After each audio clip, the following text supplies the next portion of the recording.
Hi everyone, there will be a new position on my channel. Starting with new season, I will invite some writers from United States to be my guests in interviews I will do with them about the teams they are covering and even certain players.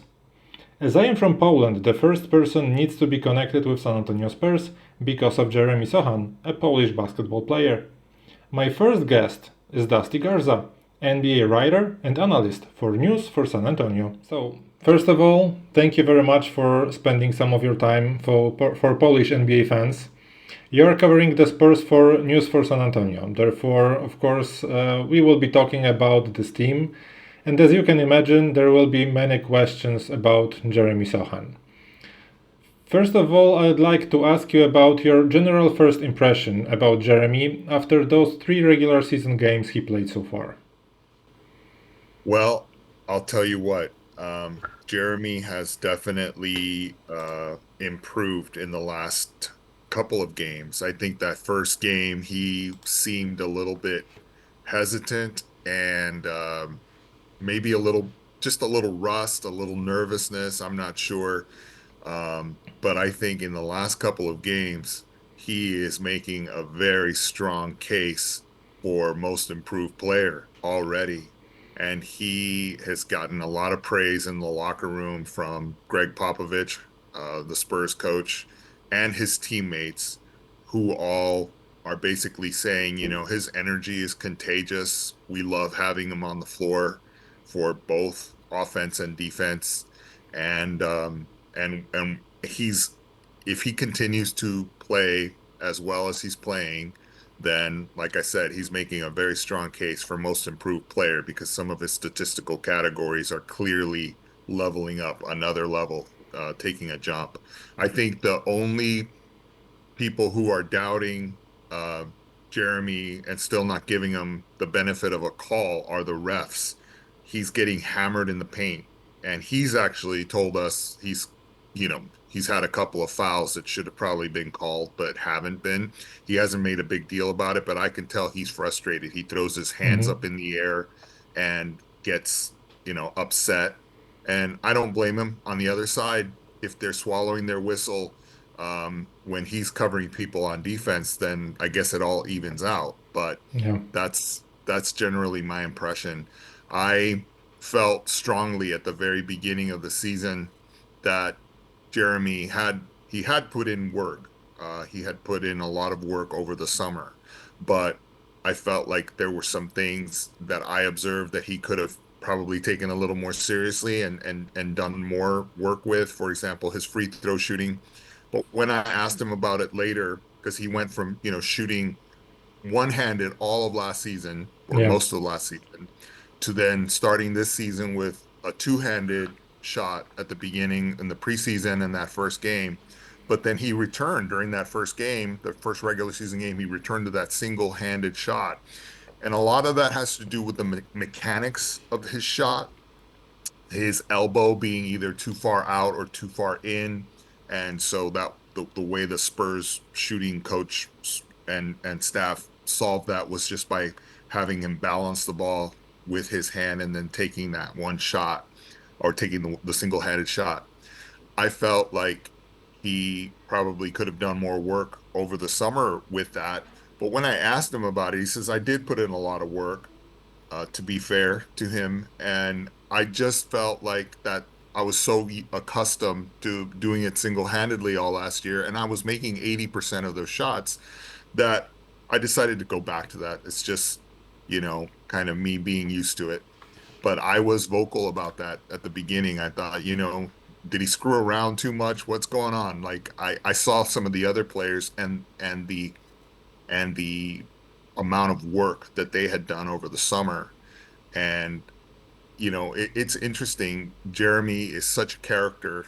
He's got such a personality that it's hard to see how serious he can be about things sometimes. So I questioned that, and upset a few fans after that first game. But he is proving me wrong, and I love it. Well, it seems like he's finally playing on his natural position, which is power forward, right? He seems Yes. to play less on the outside. He's spending much more time in the paint, definitely more than in the previous seasons. You see him from how much closer, so from much closer than all of us. How more comfortable he seems to be right now in comparison to those first two seasons. Well, it's interesting because I don't know that it has as much to do with him switching over to playing either power forward or small forward, because the way that Popovich and the Spurs are dictating things more than ever is a positionless basketball, uh, where if he happens to put in, for example, uh, Mamu Kilashvili or Zach Collins, or whoever else can play power forward at the same time as he's on the floor, he they all adjust. And Popovich, I've asked specifically, are you, you know, are you guys getting instructions that, okay, we got 2 or 3 point guards on the floor. You're playing shooting guard, you're playing small forward, you're playing, whatever. And everyone says, no, we just know each other so well. And we've done so much work this past off season, in pickup games, in training camp, um, whatever the situation, that they kind of read each other better, and they know where they're going to be on the court when they're on there at the same time. It goes, as a matter of fact, for them, unspoken. They don't even talk about positions like we do as fans, analyzing, the game and seeing what we're observing. Um, I think because of that, as as a factor, coming into play, is what we're seeing, that he's comfortable, right? Because everyone's gotten to know each other a little bit better, and everyone is performing at a different level because of that comfort level. I think that's what we're seeing. Yeah, one more thing I wanted to ask about Gregg Popovich and Jeremy Sochan, because here in Poland we were very, let's say, concerned about the situation from last year when Jeremy was trying to play a little bit point guard position, right? Yes. Uh, Probably you know how it went, how Jeremy was criticized on social media, how much of a hate it came for him. I don't know how much he is into it, but many people here in Poland also thought that this experiment didn't go well. From my point of view, I think it has a lot of advantages and pros for Jeremy right now. I think I can see it when he is cooperating with Chris Paul or Wembanyama or Victor Wembanyama. How do you see it? What's your point of view about it? Well, first of all, I think most analysts and sports media like myself thought that the experiment was a disaster, not only for the game itself and the tremendous losing streak that the team went on when that started last season, but also for Jeremy's mental approach to the game.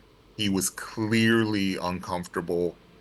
He started to show signs, outwardly, that he was not happy and comfortable playing that position. And he even said himself, this is a challenge for me.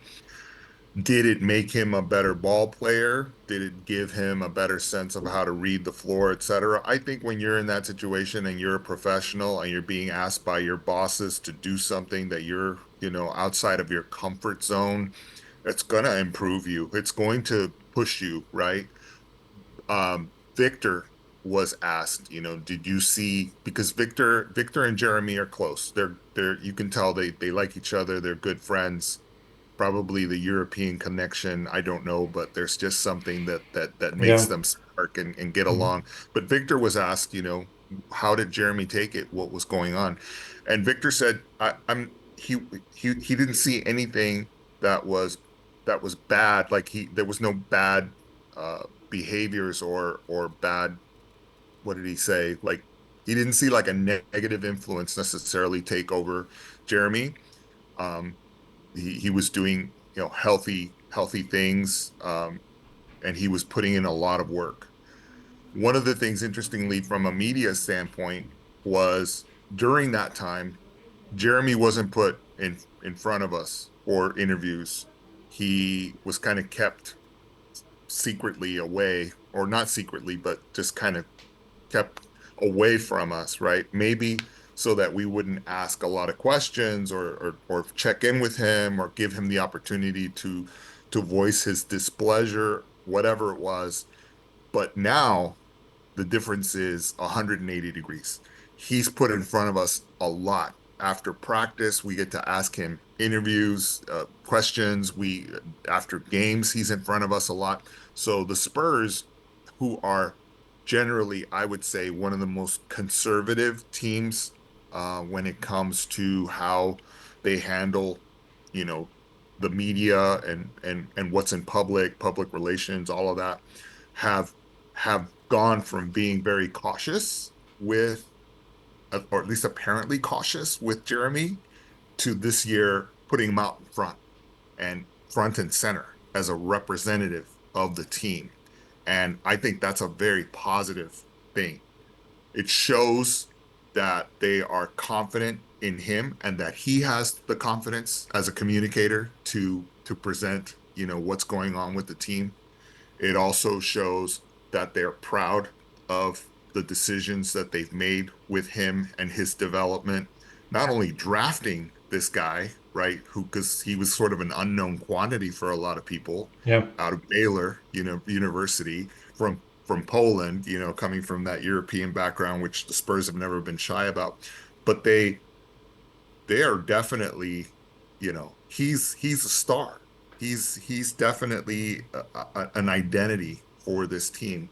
And then what's interesting about that is it's sort of a double-edged sword because you do have this very conservative organization that presents its players in a certain way. And here's Jeremy a couple of days ago basically saying in front of us, F Houston, Yeah. this rivalry, we don't like them. And it made us laugh. And he's funny because he and I have a lot of eye contact during the interviews, which allows me to to connect with him and to ask questions that I know he likes. For example, how come you're such a big MMA fan, a UFC fighting fan, and things that he connects with. Hey, did you get a new Porsche yet? These are the types of questions that I'm asking, which a lot of traditional media wouldn't necessarily be asking, but he gets a kick out of that because he's obviously a character, right? And Yeah, it yeah. opens him up, and you can see his face light up, and I understand his culture a little more, maybe because I come from a European background as well. So I think that there's a really interesting double-edged sword there because now you're putting Jeremy in front, and Jeremy is going to say what he's thinking. So so it's quite a change, and it's welcome. I think it's fun.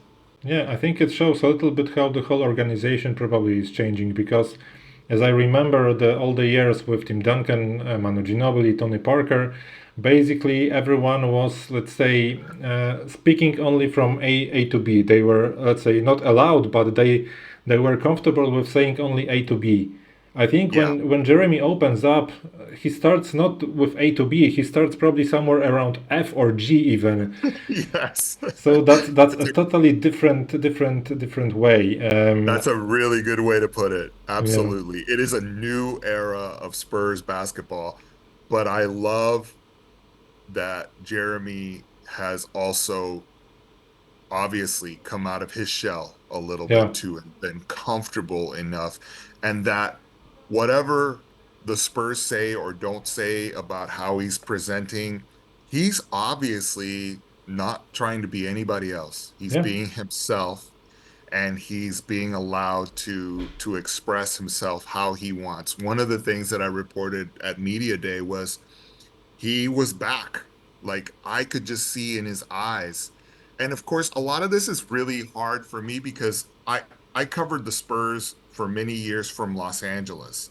And I see the NBA in a different way when I cover the team because I'm used to working with the Lakers and the Clippers and much bigger media, hubs, bigger markets. And even though I've always covered the Spurs, I see that being here in person for the first time this year, covering the team every day in San Antonio, where I grew up, um, is giving me a different point of view about how the team is operating and managing and how the players are doing. And one of the benefits that I've had is being able to see even from the summer to this point how Jeremy is different. Like he is from when I was observing from afar, he was much more secluded. He seemed to be sort of in his own world. He stopped dyeing his hair. He stopped having fun. And at that first media day, I was so excited because he looked like he was back. And he said it. He expressed it. I'm back to dyeing my hair. I'm gonna have fun. And all the things that went with perhaps the Jeremy Sochan experiment that went so badly, all of that was gone. And Mhm. so when I saw that, I tweeted about it, I spoke about it, I wrote about it, and sure enough, I think we're seeing it happen, and that's good news. I think that's Yeah. really good news. Do you think it might have some connection with the fact of bringing finally some veterans to the Spurs? Because I think, especially Chris Paul, is this kind of player that makes all everybody around much better. I remember this type of situation around a year ago when we saw the start of emergence of Jonathan Kuminga with the Warriors. I remember one of the interviews when Kuminga said that Chris Paul basically opened for him, not maybe not even eyes, but he showed him, well, the basketball is very simple. You just get the ball, you find the easiest way to go to the basket, and you do it. Sometimes it's such a very simple sentence or saying from someone else. Do you think that that Chris Paul coming up and Harrison Barnes as well, they also help Jeremy get more comfortable? Because if you have Chris Paul on your team, you basically know, okay, my job as a point guard is done. Now I can focus on other things because I have a Hall of Famer around myself who will definitely help me to be in the best position that I can be. How much of an impact do you think both of them have on Jeremy and the whole team as well? All right, so let's answer that question from two layers. The top layer Mm-hmm. that which is what we can see, and then the bottom layer of things that we haven't really heard in the media or talked about. When you ask Jeremy in public, what kind of an impact have these guys had? He says very sort of the political answer. Oh yes, it's very positive, good. But then he'll go and say things like, Chris is always talking. He's always giving us feedback, whether he's sitting on the bench or on the floor with us, and he's trying to show us different levels of the game, almost like what you mentioned regarding Kaminga. He's trying to give him a different set of eyeglasses, to Yeah. see the game with. So that's all good and that's all positive. I think behind the scenes, you can tell that these guys have a really healthy, fun relationship, especially Jeremy. More so, I think, than some of the other guys, because when you look across the locker room, you see Stefan Castle, who is very much like you see in public. He's very quiet, he's very serious, he's a pro. And it's not to say that he's not having fun with his teammates, because I see him having fun, but he's just a different type of player. Jeremy, on the other hand, again, he's, the Robin Williams of the group, and he's crazy and he's funny. And we were in the locker room the other day after the game, and he was totally harassing and making fun of Uncle, they call him, CP3, Chris Paul. And Chris, laughs it off, and they have fun with each other. But to see that tells you that they definitely have a good relationship and fun. Now, here's the other thing you don't see.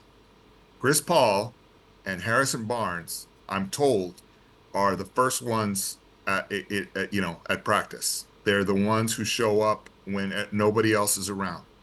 They're the ones that are putting in real work. They're not in San Antonio because they have to be or because they're just making money. If not, they would be taking the easy way out. But they're showing by their example also their professionalism, how to approach the game. And it goes unreported, it goes unsaid, but these guys are a real positive influence on these younger guys. Harrison was at one point the number one high school player in the country. He was being recruited by every, major college basketball program. He decided to go to the University of North Carolina, but Duke wanted him. Everybody wanted him because this guy had from a very young age a talent, a skill, a skill set, a level of the game that other people in the United States or at least didn't have, right? So for this guy at his age now, however many years he's been in the league, 12 or more, he's still showing up, still doing the hard work. He's very quiet also. He's very professional.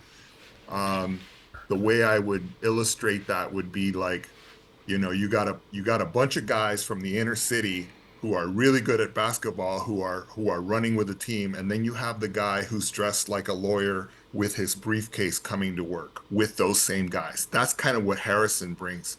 Chris Paul somewhere in between. Chris Paul, I've said, kind of comes in like John Wayne. He's, the reputable hero, the guy who has a reputation as a leader, and he just tells these guys, "This is, hey, yo, this is how you do it. This is what's going on, and hey, try to do that." But he's also he's wearing felt gloves when he does it. He's not.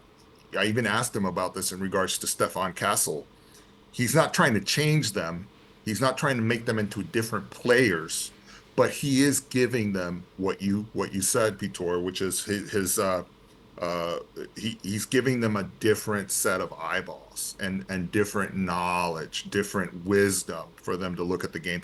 So you have those two levels, and I think it is definitely having an impact on these younger guys.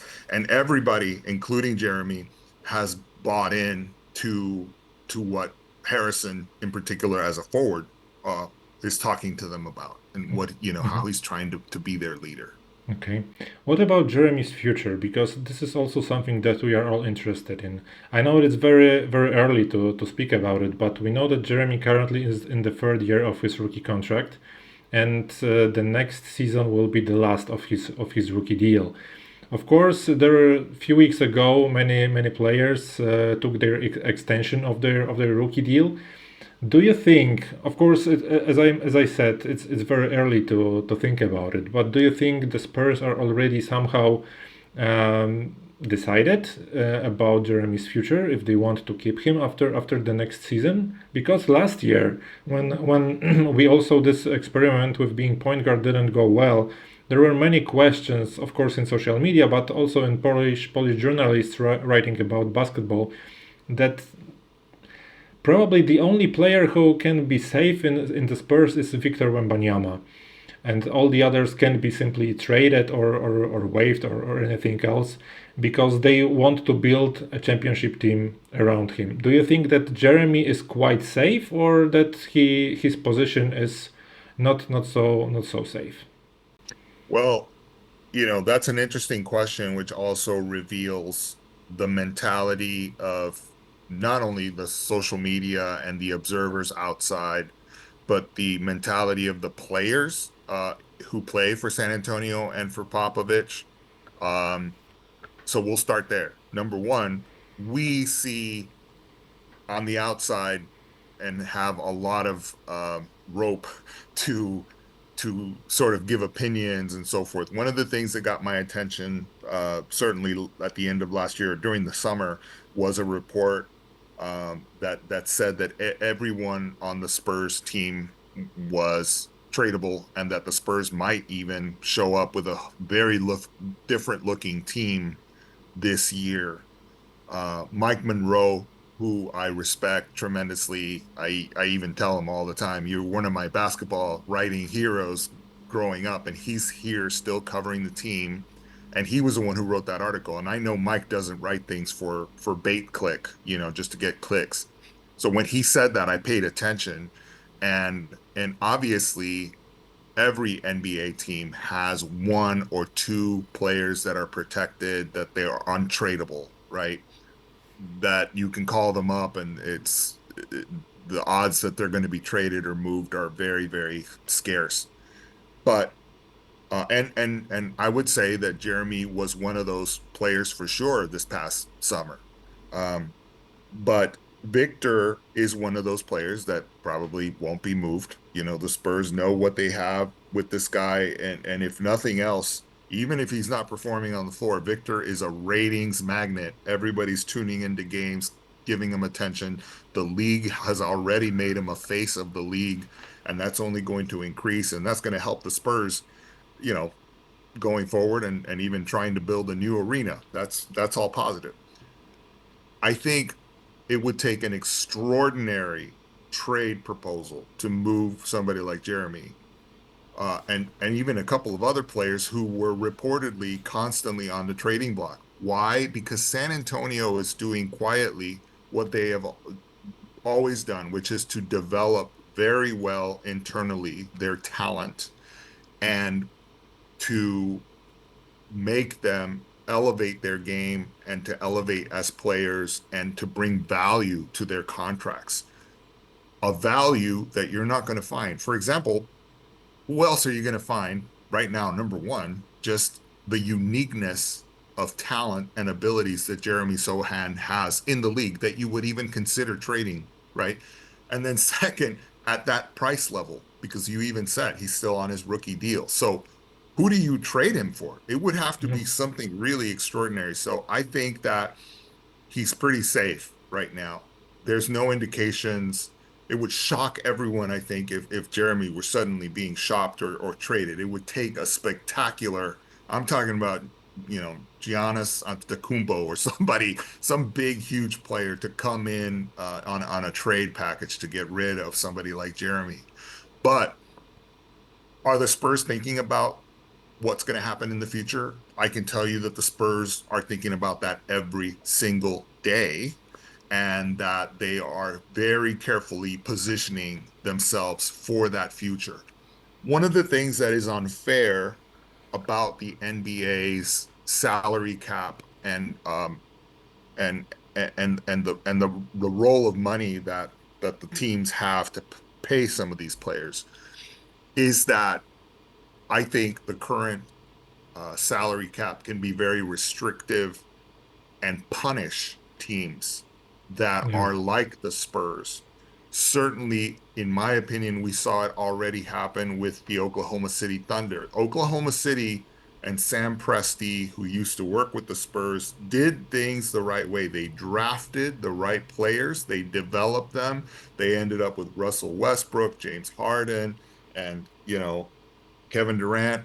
But at some point, it got to the point where they had to get rid of these guys in order to maintain their salary cap in a healthy way to be able to build a true team around these characters, these players. Yeah.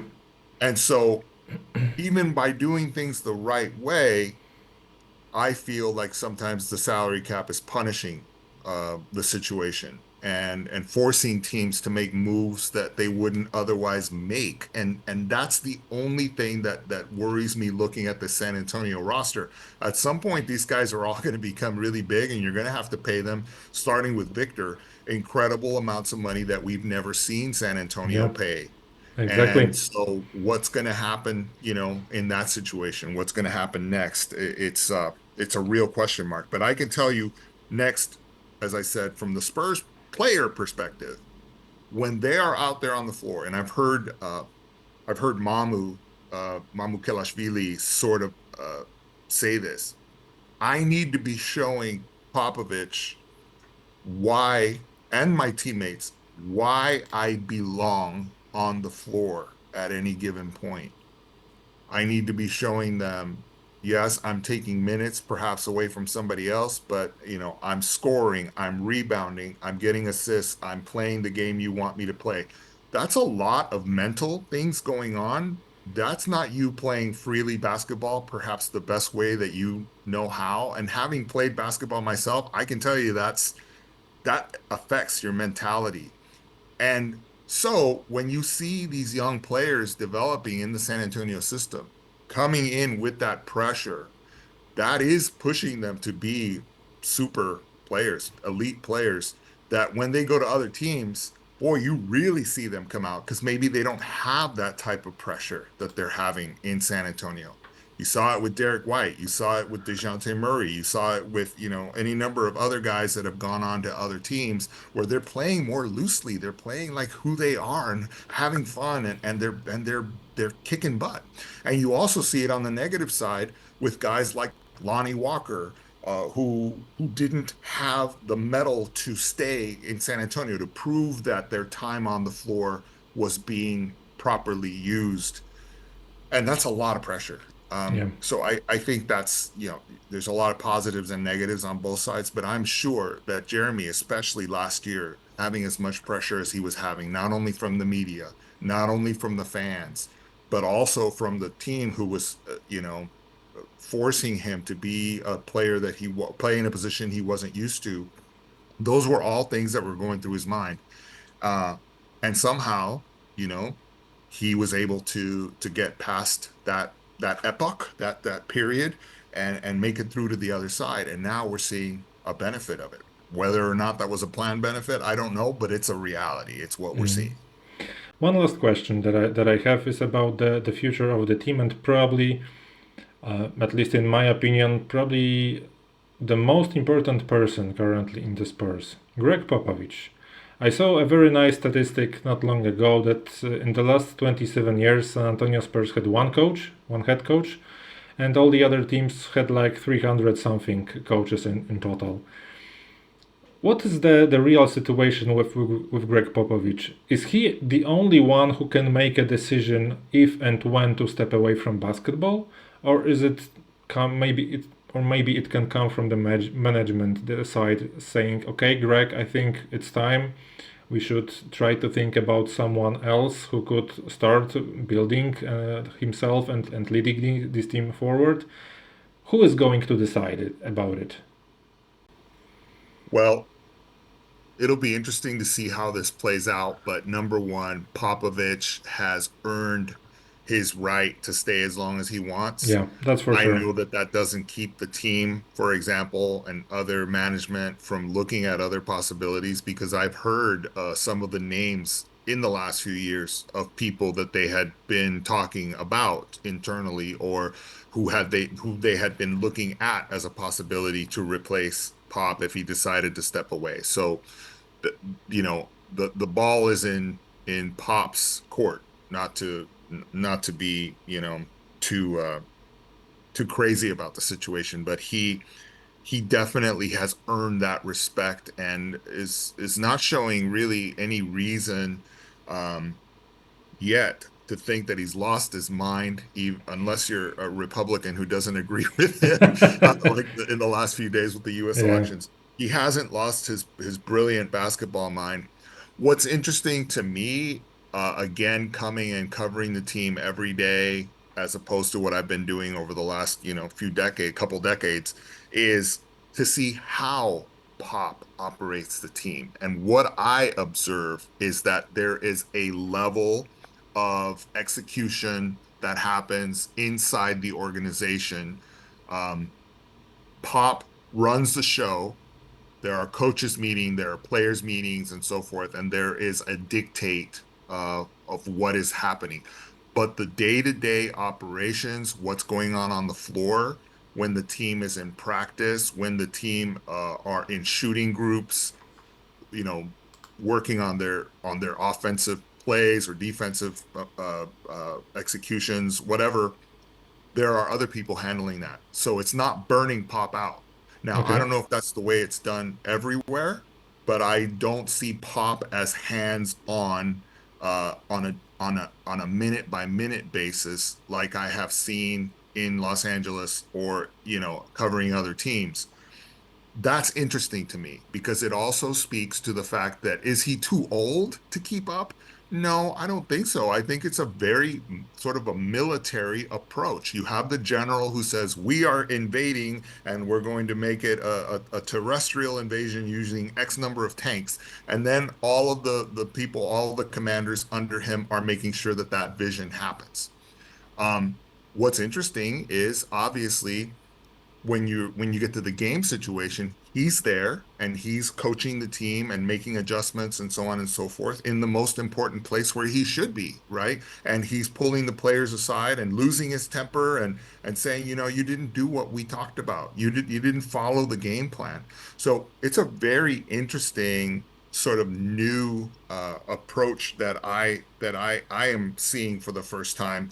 And it also tells me that the system is in place to keep him performing as long as he wants in that head coaching situation. Um, is somebody going to run him out of town or say, look, time's up? Maybe at some point, but that point is not right now. As a matter of fact, when you look at the assets of the San Antonio Spurs, then Gregg Popovich is a very positive asset to have Yeah. right now. And it's not something that's going to be easily replaced. I think that there were a couple of guys, even in his own staff, that were coming up the ranks, and the Spurs thought, this is a good guy that can take over.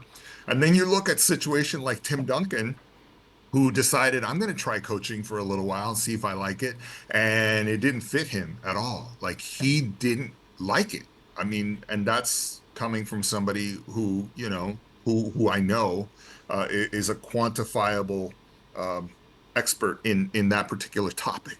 There was a situation where Tim was taken aback by the demands of the game and what little influence he could have even in his position as an assistant coach. So he thought, this isn't for me, and I'm moving on. The next guy that we're seeing coming along, which is really interesting to watch at the games, is Chris Paul, perhaps as a coach.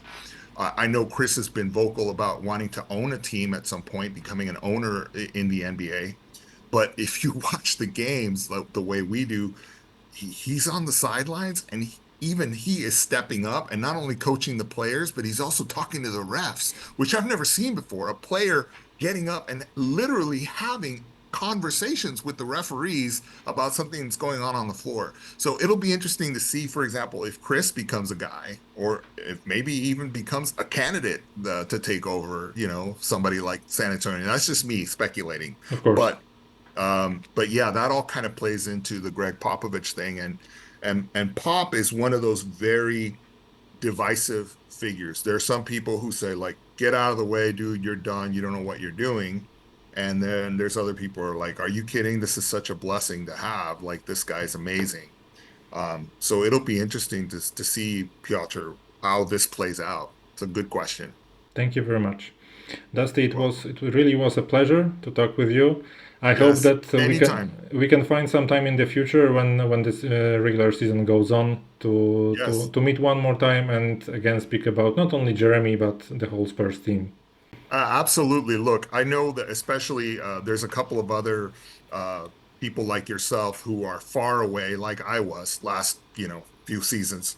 Um, so the more insight I can give you guys, the more helpful I can be your eyes. Even if you have a question that you want me to ask Jeremy sometime, send it over, and I'm happy to do that, to be your eyes and ears on the ground Thank you very because much. it does. You're welcome. It does help, and I'm very happy you invited me to be part of this, and don't hesitate to reach out again. Thank you very much.